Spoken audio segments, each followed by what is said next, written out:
All right, we are live. It is Sunday, April 1st. Happy Easter, everybody. This is Let's Talk Beer again for April 1st, 2018. I'm your host, Brian. With me, as always, through the waves of the internet, through the sound waves of the interwebs and whatever, we got Ben Watts sitting with me. What's going on, Ben?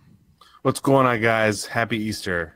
It's This is awesome. it's funny because it was this morning. I'm like, I was ready to push the news show because last week we had a pretty banger of a show. We talked about Green Flash auction and some other stuff, and usually after some big news like that, it kind of dies down. So I was like, okay, well, sit back and celebrate Easter with with your family, whatever. But lo and behold, four, if not more, whopping news articles came up today, which it seemed to be kind of a crazy ass news day. So we pulled it all together all in one day, and here we are to talk about some crazy stuff. Some that kind of came out of nowhere, but we're here to talk about it and kind of dissect it and figure this whole thing out. Plus, we got WrestleMania coming up next weekend, so That's true. we got to get the news in. We got to get the news in while we have the time to do so. Definitely, because there will definitely be no show next Sunday. We might move it on to another day, but there will absolutely not be a show. I'm telling you right now on Sunday, because that'll be an hour 5 of WrestleMania at that point. Because when does it start for WrestleMania? About 4. Yeah, right. Jesus. But I might talk about that a little bit. I went to a wrestling show in Boston, and even though it was just a non-televised show this past Friday, it was friggin' mobbed. So it was awesome to see that. I can't imagine that it lacks the excitement at all, really. Just except that it's not like a branded, Raw. Are they? Is it branded one way or another? They are, yeah. So house shows are still branded. So this one was a Raw one, and the past 2 that I've taken my nephew to were SmackDown ones. So it was good to show him the other side of the roster, like the ones that he always sees on the bigger shows. So it was cool to see that. And yeah, Brock Lesnar showing up. That's got to be awesome for him. And literally, like I don't know if they did it on purpose, but after they introduced Braun Strowman, there was like a good 20 seconds silence, and I'm like, they're gonna play his theme. He's not even gonna show in. Then the theme hits and he comes out. I'm like, oh my! Like he barely shows up to television shows. Yeah. So yeah. what the hell's he doing in Boston? But it was cool to see him. Nevertheless, we'll have our WrestleMania show later, of course, because that's what we do every year here on Let's Talk Beer. But listen, let's get right into it. We have 4 news stories. We usually have about 5 or 6, but these are big enough to kind of dissect on ourselves. First news comes out of Carft Beer Cellar, and they got their hands on a exclusive, beyond exclusive. Downstairs in my cellar, I have a couple bottles of the Tilquin Goose, or the Oud Goose Tilquin. Is it Tilquin? I think Tilquin, yeah. Yeah. So they obviously a well-known a cellar banger for all those. Like if you go to a beer cellar or like a York River Landing or a great bottle shop, you're gonna be blessed with the presence of this great beer. I don't know how it was done, but Carft Beer Cellar in Belmont got their hands on an exclusive. The Oud Goose Tilquin is coming to cans. This is the first time a beer of this style is going to be in cans, and I think it's one hell of exclusive. I don't know who has the bat phone over to Oud Goose, but this is quite awesome. Yeah, I mean, it just shows like it's one of those things where granted, these breweries have been brewing this way for centuries, and bottling into traditional style bottles. There's just some I don't want to say trends. That sounds kind of hokey, but there's maybe just some trends that you can't not get in touch with. You know what I'm trying to say? Yeah. Like the rise of cans in the industry just is taking over, and people are overlooking bottles when they go now. So for Tilquin to say that, look, we're adapting, we understand that it is a landmark in maybe what some of these other international the older style breweries. So maybe what I'm saying. 2018, the year of Cantillon and cans. I was just going to say. It's already in the name. Yep, it's built in already. I was just going to say that they could make a lot of fun puns on that too. It could be capital CAN Cantillon. Boom. Oh my God. I think there's a lot of option there. And I think I would never call out a brand such as Tilquin Goose or Cantillon, but I think Tilquin's been doing it all wrong because their bottles are green. Right. And Which we know. which you know, if through Heineken kind of skunks the beer, so maybe this is their way of saying, hey, Tilquin Goose will be forever preserved as long as you can hold it in your basement in this can. No like it's in the can, or this could be the way to drink Tilquin Goose the freshest. I don't know, Right. but I know they were doing it wrong in the past, and I say the past because this is the future. They've been doing it wrong in the past. Put it in that green bottle, and I think they're doing it right. No light get in this can. No, not at all. And maybe it's like, we had Kimmich from The Alchemist on, a gajillion years ago, or however that was. Yeah. And I remember he made a point, like, don't drink it fresh. Give it like 2.5, 3 weeks. And maybe that's what we got to do here with the Tilquin, but the reverse. Instead of like sitting on it for a couple of years, kind of back that off and like drink it a little bit more fresher now that you got the can and the no light guarantee, which is a big deal. Yeah, so there's no information as to the release date on that. Trust us that we're going to be following this news as close as we can because we're both big Tilquin Goose fans. I believe one of the first beers you got me, Ben, was a Tilquin Goose bottle. So that's Huge fan, and awesome. This is great for me just because I'm a big recycling guy, and the infinite recyclability of cans is a big deal to me. So this is good news. I'll probably buy more. I'll probably buy more Tilquin because of this. Yeah, and to kind of paraphrase Braun Strowman, get these cans. So go get them. No doubt. Yeah. So and actually, and real quick, and what a year for Carft Beer Cellar, by the way. A rebranding, and then immediately picking up an awesome thing like this. So that's good for them so far. Yeah. Let's move on to Stone. Stone also had some news. There's a lot going out on the West Coast in the San Diego area with Green Flash kind of bringing down the beer news situation. So Stone's like, hey, wait a minute. I know Green Flash is having their tough time, but we're having such a good time that we want to put more beer out there, and so much so we're putting more beer in a box and giving it back to you. We had talked a couple weeks ago about them with the Keystone situation. I think they're kind of one up in Keystone with this one. They're coming out with a 37-pack case of their Enjoy by July 4th 2018 beer. So I don't know how I haven't checked in on the litigation end of that whole Keystone battle, but it looks like they're trying to do this alongside it. So these forget about 30 stones for 15 bones. You're going to be able to get 37 stones probably for about 37 bones. What do you think, Ben? Yeah, I think that's probably when you're buying more quantity, you expect the dollar amount to go down, right? It's just the nature.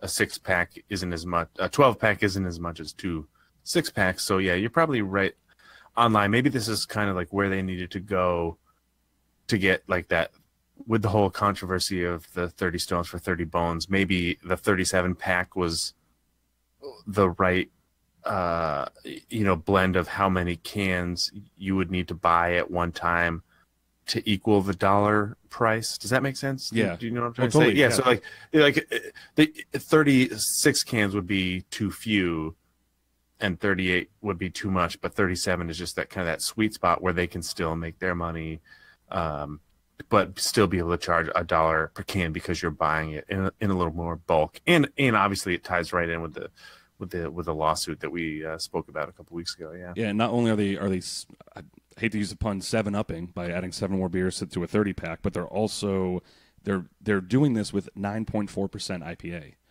Yeah. So it's not your 4% Keystone or whatever Keystone comes in at. This is this is 37 9.4 ounce or 9.4% beers. So they're really hitting it. It's kind of fireworks if you ask me.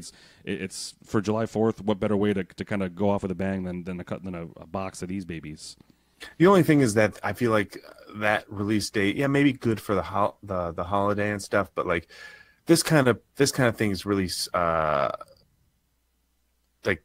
pinpoint targeted for like a frat party. Like this is the kind of thing that you want to bring. Like, people are gonna get shit faced and good and drunk, and you don't have to spend that much to do it.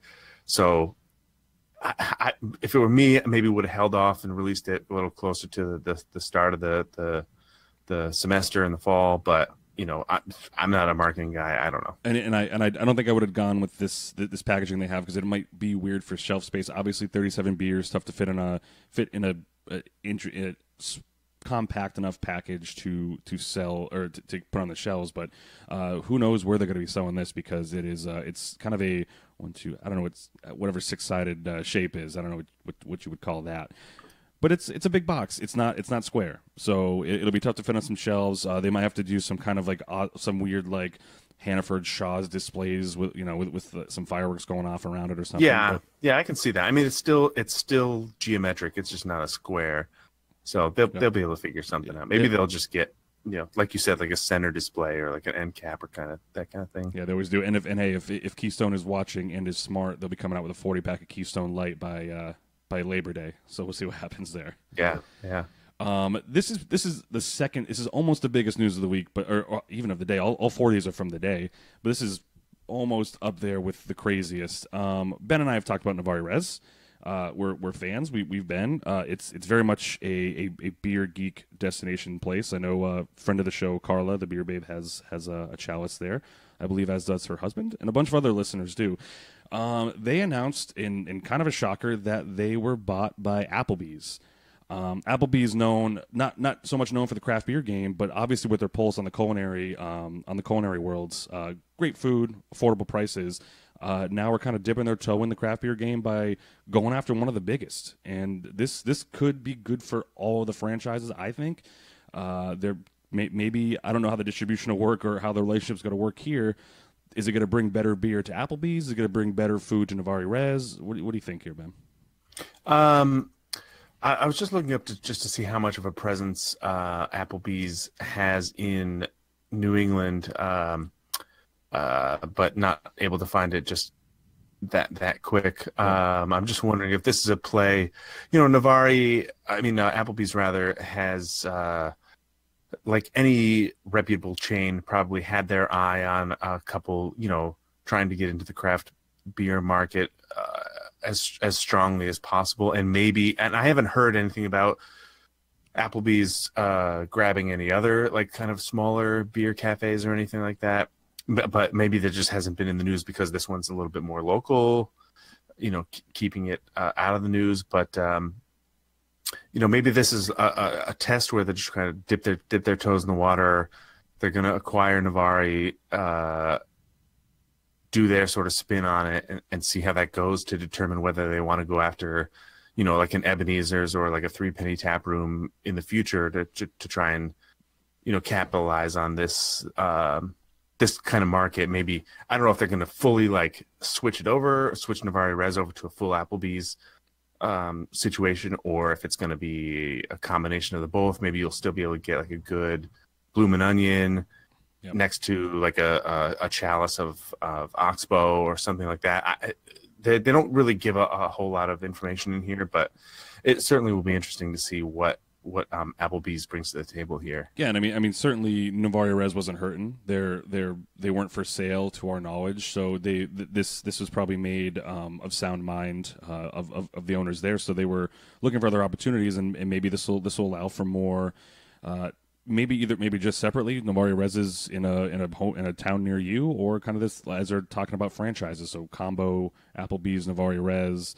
Will they rename it? Will they just kind of have like that kind of an offshoot in the back of Applebee's, which is kind of like this dark, this beer geek dungeon area that is Applebee, or that is a Novare Res? That'd be pretty cool. Where you go, you take your family to one part, you send the kids home with the babysitter, then you go, you and your significant other go to the back and have some good beer. Yeah, and Novare Res has been around for a long time. The owners there, I'm sure, have good head on their shoulders, and they probably wouldn't have made a decision like this if they didn't believe in what Applebee's was coming to the table with. So I'm anxious to see what happens, and I'm not particularly worried about it. I mean, the red flag kind of goes up when like a chain restaurant gets involved, but or the Red Apple in this case, right?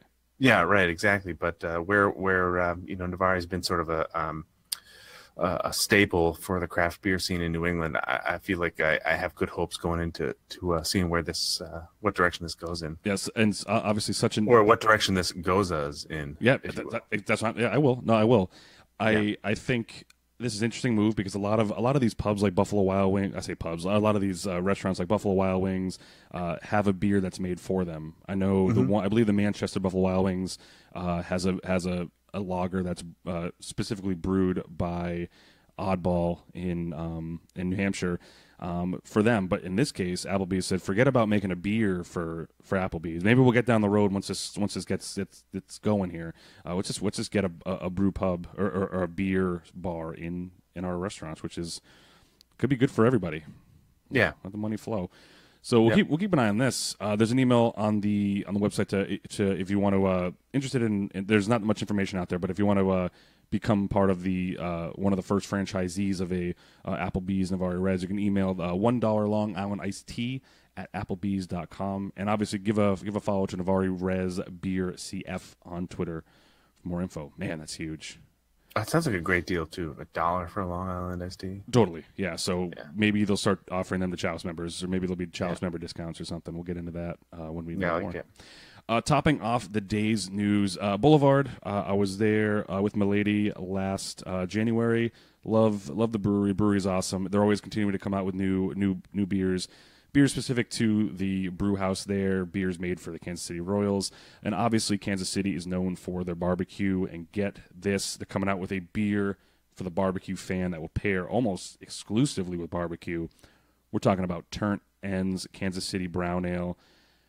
Big description up on the websites, but basically they put on the site that is called Turnt Ends. It's a traditional 2-row pale ale based malt. We pulled out the big guns for Turnt Ends to create a massive sticky palate enveloping experience that's certain to blow minds and wreck palates while masterfully matching it with pulled pork, beef ribs, and even delicate smoked salmon. And here's a little bit of the ingredients. Check this out. Using brown sugar to lay down a sweet base featuring notes of caramel and molasses, our team selected a blend of sea salt, garlic, tangy white vinegar, and black pepper for kettle additions to provide just enough balance to the sugary sweetness. Near the end of the brewing process, hold on to your butts. Similar to the way we dry hop the traditional beer, Turnt Ends is dry rubbed with onion powder, ground mustard, crushed red pepper, sounds a little spicy, and just a splash of lemon juice to provide a subtle tartness that keeps you coming back for another sip. Holy moly,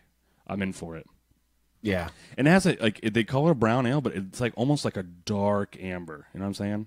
Yeah, I mean, I feel like definitely check out Boulevard site for this.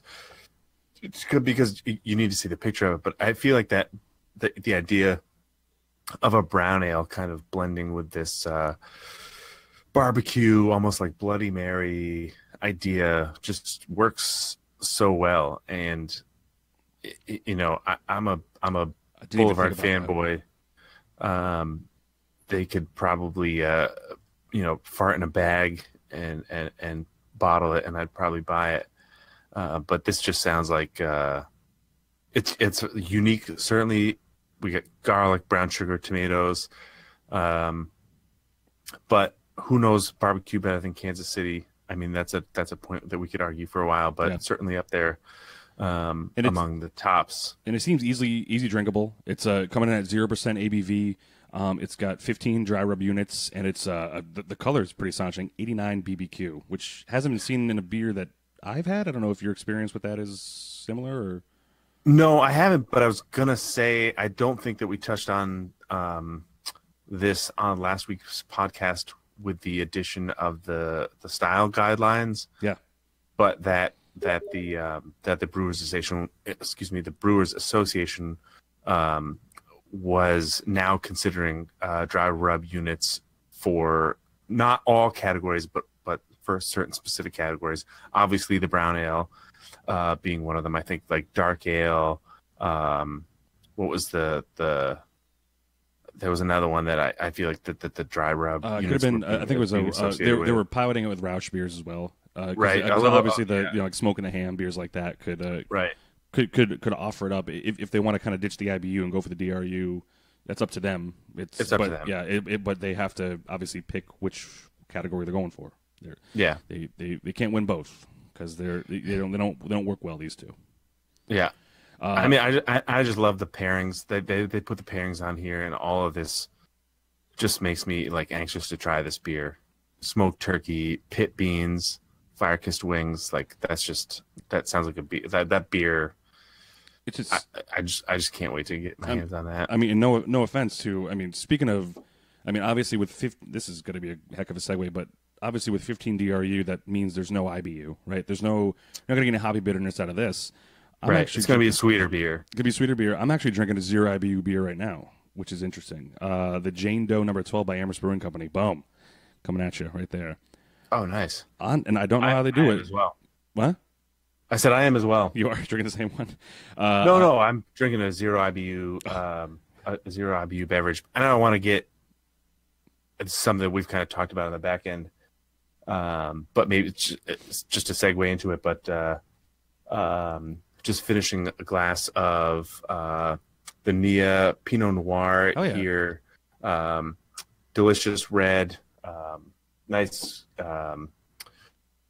that's smoky awesome. kind of notes, a little bit good. But just to, I'm going to be putting a little bit more time into our spin-off site, Let's Talk Wine. Yeah.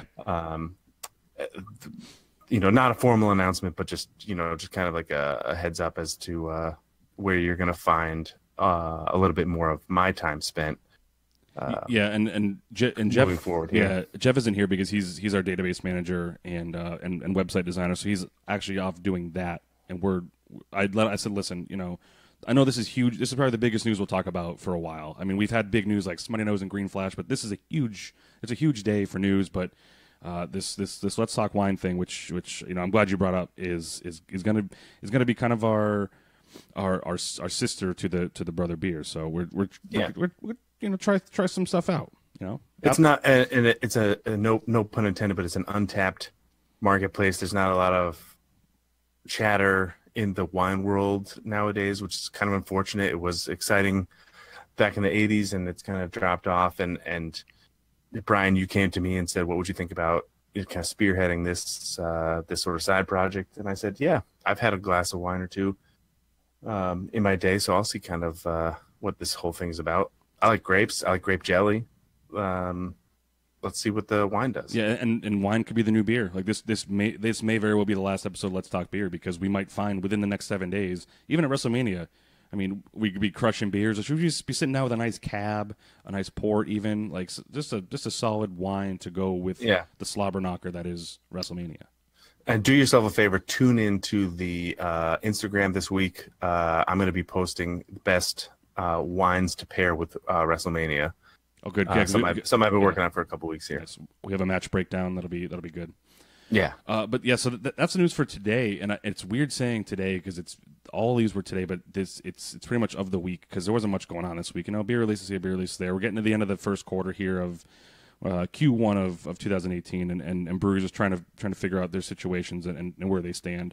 Some with new beers, some with some pubs with acquisitions. So, very interesting week. I don't know, Ben. Do you have anything going on between here and now that you want to give a quick shout out to? No, not really. I say between here and now, which means absolutely nothing. I mean between now and WrestleMania.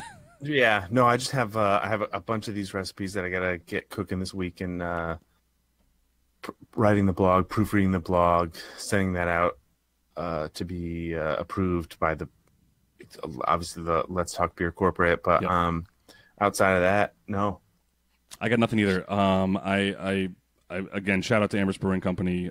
This may actually be my last beer for a little bit as we go on this journey for wine, just because I want to shake it up. I know Jeff and I on our separate show have talked about just kind of getting out of the beer world, and this wine is not that bad, and it starts. There's plenty of local places, so we might this might be our way out of beer, because we really kind of hit a dead end here, I think. But but with a book closed comes a book opened, as Orville Redenbacher said. So I think we're gonna be okay with this one. I think new opportunities, huh?